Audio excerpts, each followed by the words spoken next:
when I worked at CSIS, the Canadian Security Intelligence Service, I had a great deal of respect for a senior counterterrorism officer that I'll call Mike.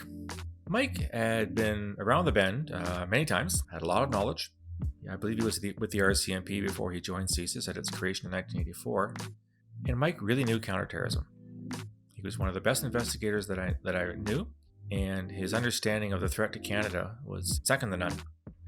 And there was an interesting story that Mike used to tell, in that when he would interview people who had traveled to Afghanistan, say, or Pakistan, this would be the late 1990s, early 2000s, and these people we being the intelligence community, knew that they had joined Al-Qaeda or another terrorist group in that general vicinity, sort of Central Asia.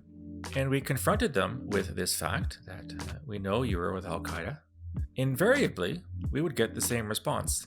And Mike used to tell this story, and it was great how I can't imitate exactly how we did it, but essentially what it boils down to is that virtually everyone that CSIS interviewed who was in Afghanistan and Pakistan would come back and say, yeah, I was part of Al-Qaeda, but I just drove the bus, or I just served tea. And this line that was used by terrorists was so often repeated that we used to joke about it at CSIS. We used to say that Al-Qaeda appears to have had more bus drivers than OC Transpo. OC Transpo is the public transit system in the national capital here in Ottawa. Or that they had so many tea servers that they put Tetley out of business.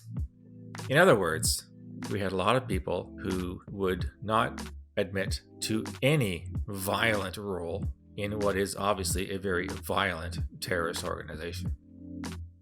This reminds me, if you go back to the end of the Second World War and the Nuremberg trials, didn't we hear a lot of ex-Nazis say, "Oh yeah, I was a Nazi, but I wasn't one of those Nazis.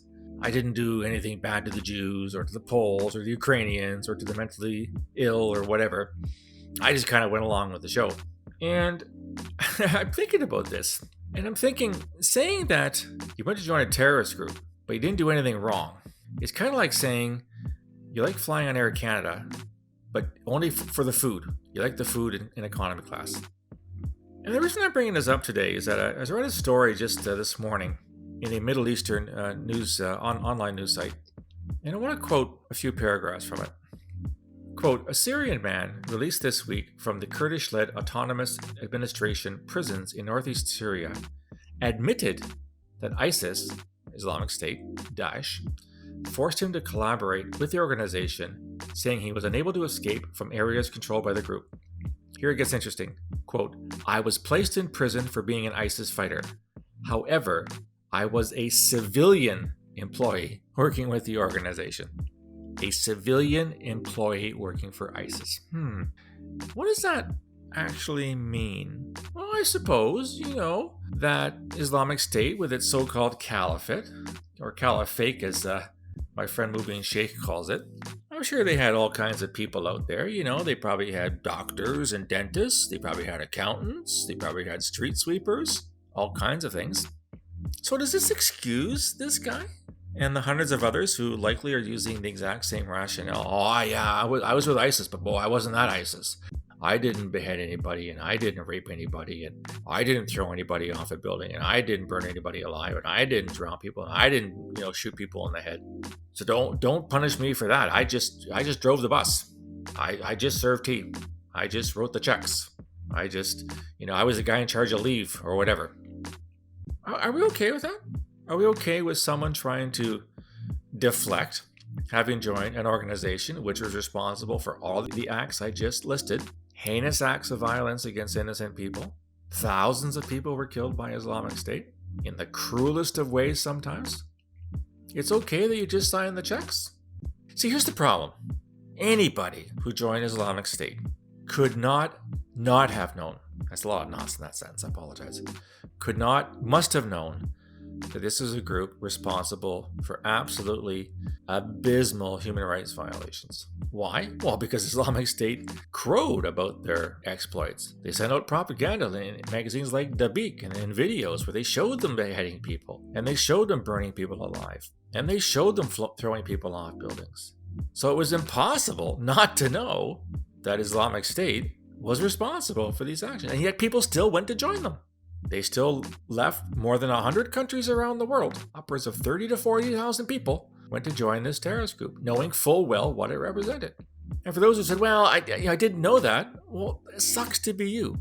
The propaganda was there. The information was there. The fact that you didn't know it means you're either really, really stupid or you're hiding something.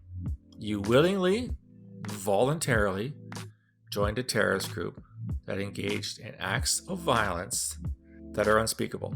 And you can't say, well, I didn't know, or well, I didn't support it, but I joined anyway. Tough. You're a member of ISIS. You deserve to be punished as a member of ISIS.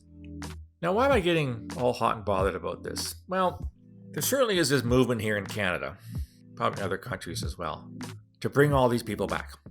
As Justin Trudeau famously said a couple of years ago, a Canadian is a Canadian is a Canadian. We should bring all these people back because they're suffering. They're suffering in refugee camps, or they're suffering in prison. And the number of my fellow citizens, I think they're fine people, not in the Donald Trump sense, I should take that word back, who really are going to back these people. I have no idea why, but anyhow, they are. What would we do with a man like this, who said, I just drove the bus? I was a civilian employee of ISIS. How would we prove otherwise? Do we have evidence? Evidence that stands the jurisdiction and the level of a Canadian court, the standard of a Canadian court? Probably not. In other words, we bring these people back. They're going to walk. They're not going to go to prison. They're not going to get convicted. And everything that they did in the support of a terrorist group is all going to go unpunished. Are you okay with that? Because I know I sure as hell ain't. Interestingly, as a sort of a side story to this, a lot of people that I know who believe we should bring these people back say, well, the Kurds don't want them. The Kurds can't try them. The Kurds don't have the facility. I tweeted a few articles this week alone in which Kurdish authorities are starting to try people in their jurisdiction who were members of ISIS. In other words, they can do it, and they are doing it. So no, there is no need for us to bring Canadians back. They can be tried in Kurdistan, or in Iraq, or in Syria, where their victims are, where their witnesses are, where their crimes were committed. We don't need to bring back people who just drove the bus, or just served tea. We can leave them where they are, and have them suffer the punishment they deserve in the lands where their crimes were committed.